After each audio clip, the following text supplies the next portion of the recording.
Welcome back to the video lecture on ASEAN state practice in domestic implementation of international law. This time, we are going to discuss matter of the human rights.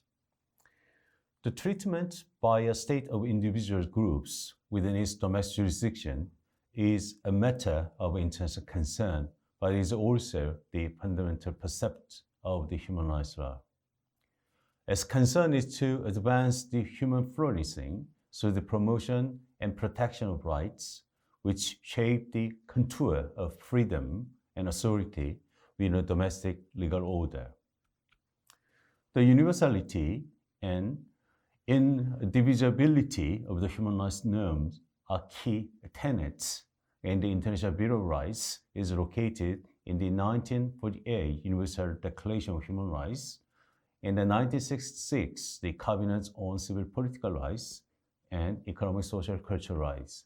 In short term, UDHR, ICCPR, and ICESCR. This is the table for the human rights treaty status in ASEAN states.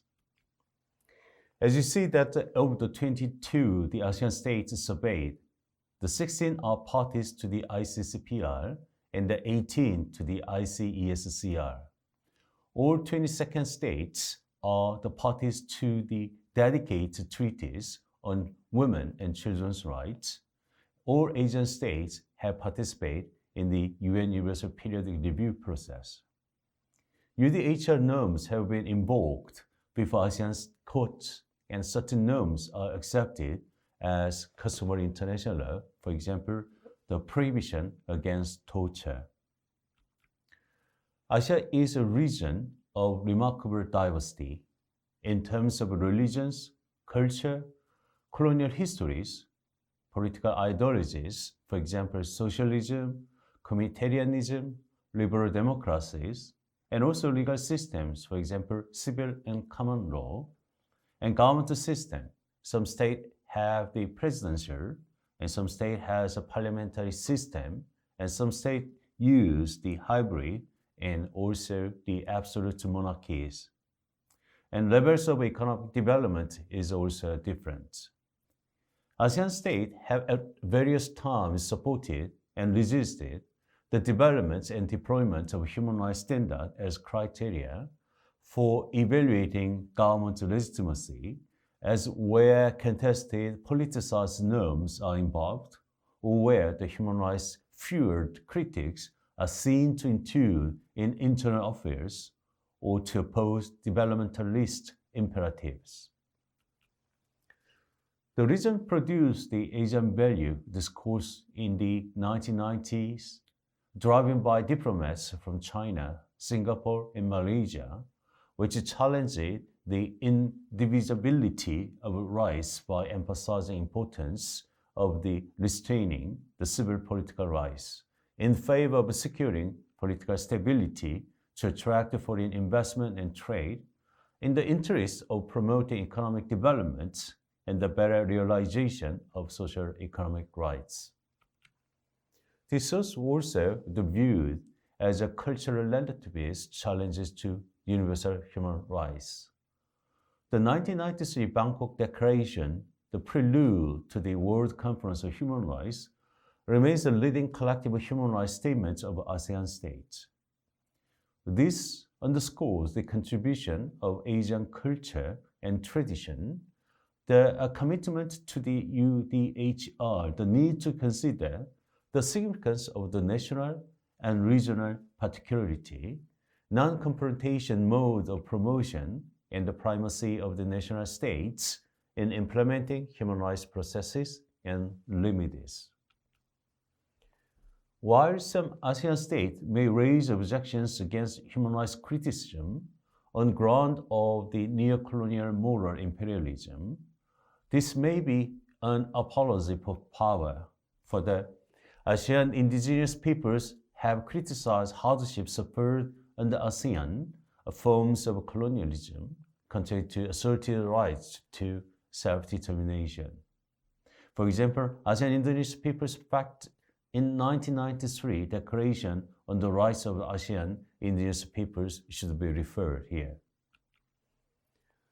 In regional terms, Asia alone lacked a regional human rights system based on human rights instruments establishing supervisory mechanisms, although these exist at a higher regional level. For example, Association of Southeast Asian States, ASEAN system, which established the International Commission on Human Rights in 2009 and adopted the Human Rights Declaration in 2012. Both the 1993 and 2012 Declaration affirm the inalienability of the right to development, which is generally non-justifiable. 5 of the surveyed ASEAN states are members of the 57-member Organization of the Islamic Conference, which adopted the 1990 Cairo Declaration on Human Rights in Islam, which subjects the human rights to the Islam Sharia, and that this recognizes equal rights but not equal dignity of men and women. And certain ASEAN states have attached a reservation to CEDAW to insulate domestic law from the operation of the gender egalitarian norms in the realm of the family, religious, and public and personal law in relation to the Muslim communities. The 1990 Declaration does not contain a religious freedom guarantees as such, but proclaims the supremacy of Islam and the prohibition of converting a Muslim through the force or through the poverty or ignorance to another region and another religion.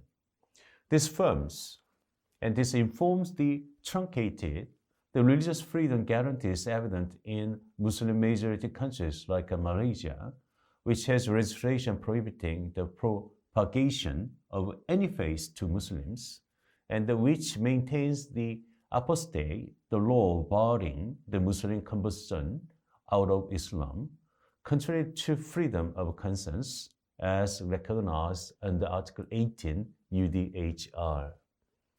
A Muslim who renounces Islam may be liable to the death penalty under Brunei apostate law and religious rehabilitation under Malaysian state law. Human rights treaties provide a wide choice of means for the implementation of treaty obligations. For example, if we're looking at the domestic implementation of human rights in ASEAN states, in ASEAN practice, the entire range of means is evident, from the constitutional amendments and legislation to soft standard, educative, and hortatory measures. Many ASEAN courts reference human rights in interpreting constitutional rights, although judicial review over executive authority is constitutionally precluded in Brunei, and Chinese constitutional rights are non-justifiable. The domestic implementation of human rights in ASEAN states take 3 primary forms. The first, through the actions of political actors such as the legislature and executive bodies which adopt human rights legislation, national plans of actions, the policies and programs. The domestic mainstreaming of human rights as a facet of the good governance is evident in the constitutional recognition of state duties to guarantee human rights, and Cambodian Constitution and People's Republic Chinese Constitution is as an example. And in state effort to demonstrate the incorporation of human rights in national policies, for example, the Chinese White Papers. Some ASEAN states prepare the legalistic route in adopting comprehensive legislation incorporating international standards, such as the Philippines Magna Carta of Women, which subject the private violators to administrative law sanctions and prohibit the violators to damages.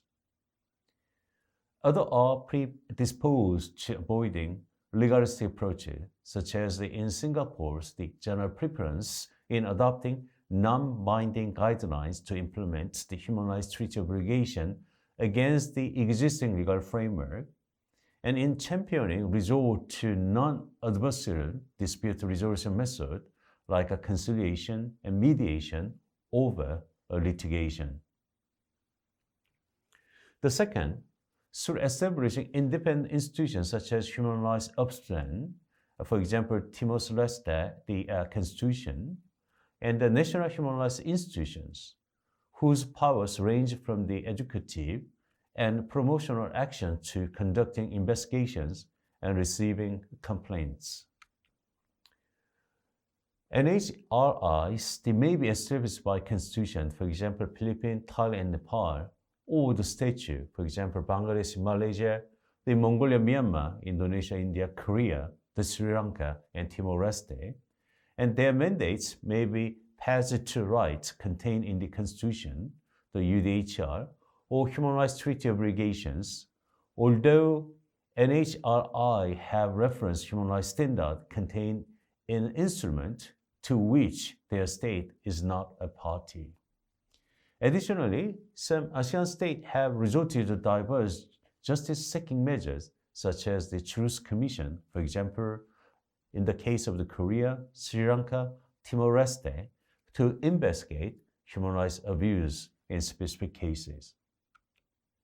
The third, human rights are domestically implemented through judicial review.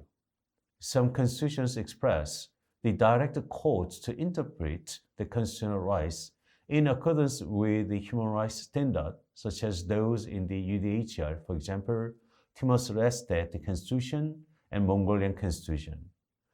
In common law and similar constitutions generally, and as the constitutionally provides, the treaties only become a source of domestic legal obligation where they are legislatively incorporated. For example, in Japan, a treaty automatically acquires domestic legal force upon the promulgation by the emperor based on the cabinet approval. In the case of the South Korea, the treaties duly concluded and promulgated under its constitution have the same effect as the domestic law. In Mongolia, international treaties become effective domestic registration upon the entry into force of the law on their ratification or accessions.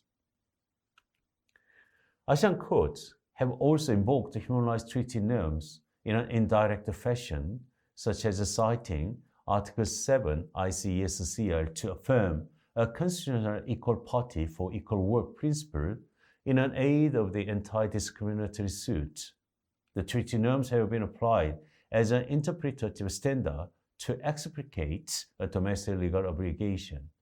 As where Japan's court invoked the CERD to extend the application of the Article 14, the constitutional equality guarantee beyond the public actors to apply horizontally where a shop owner motivated fear of theft by non-Japanese persons attempt to force the Brazilian journalist in a case out of his store. His journalist was awarded 1.5 million Japanese yen in damages based on Japan's CERD, Convention on Elimination of the Racial Discrimination Obligations. These Japanese courts have also expansively construed individual rights, such as the Article 13, right to life, liberty, and the pursuit of happiness, to apply to the Ainu indigenous group, referring to the Article 27 ICCPR, the Minority Protection Clause, in affirming the need to protect distinct minority cultures.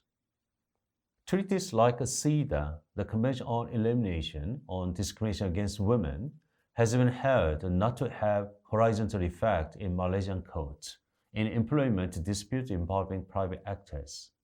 Elaborate treaty norms such as leading gender discrimination to include sexual harassment have been uniquely implemented by the Indian Supreme Court in the form of judicially fashioned guidelines in the face of the legislative deficit. These guidelines define the sexual harassment and delineate the duties attendant upon public and private sector actors, including establishing a complaint mechanism. The court declared such directions would be binding and enforceable in law until suitable legislation is enacted to occupy the field. The common law jurisdictions affirm the customary international law may apply within the municipal legal order without legislative intervention, provided they are judicially accepted and recognized. Nevertheless, the general practices that receive the customary international norms operate at the level of common law norms ranking below the statutory and constitutional provisions. In dualist jurisdictions like Singapore, even jus cogens norms are received as common law norms. In civil law jurisdictions, the Japan Constitution provides that the law of nations in the form of CIR and jus cogens are in principle inferior to the Constitution, but superior to other domestic laws. In the case of Republic of Korea, the Constitution's reference to generally recognized rules of international law is largely interpreted to mean customary international law, such that Korea is a monist state where international law does not need to be translated into national law. But treaties and customary international law stand equal with Korean domestic legislation. The Constitution is silent on whether customary international law is valid in internal legal order without statutory authorization, although legislature and administrative measures have referenced international law. ASEAN courts have demonstrated viable attitude towards software instruments with contested contents. For example, Malaysian courts have cited a draft of the Declaration on the Human Rights of the Indigenous Peoples, or for Hotochori purpose, as the best standard to illustrate the global attitude toward a treatment of native peoples.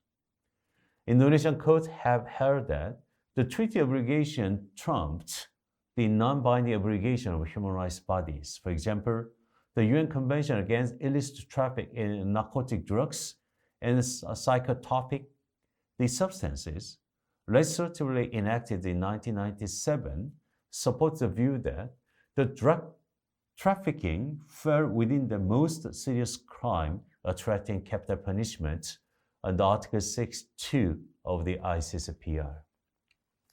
The varied judicial approach exists toward private assault instruments purporting to be an accurate statement of international law, but which contains contested norms. This is very evident in relation to the non-binding Yogyakarta Principle on Sexual Orientation and Gender Identity in 2006, which OCI has rejected as a radical interpretation of existing rights and attempts to introduce novel claims. While the Indian and Nepalese Supreme Court have cited this Yogyakarta Principle, the provisions to buttress the expansive readings of privacy and equality, the Philippine Supreme Court applied a more rigorous test in concluding that this Yogyakarta Principle did not satisfy the requirements of the state practice, and opinion juris was not a binding customary international norm, and it constituted a list of wants, nothing the danger that proclaiming the social desire as a human rights would have the effect of diluting the real human rights. Thank you very much for your kind attention.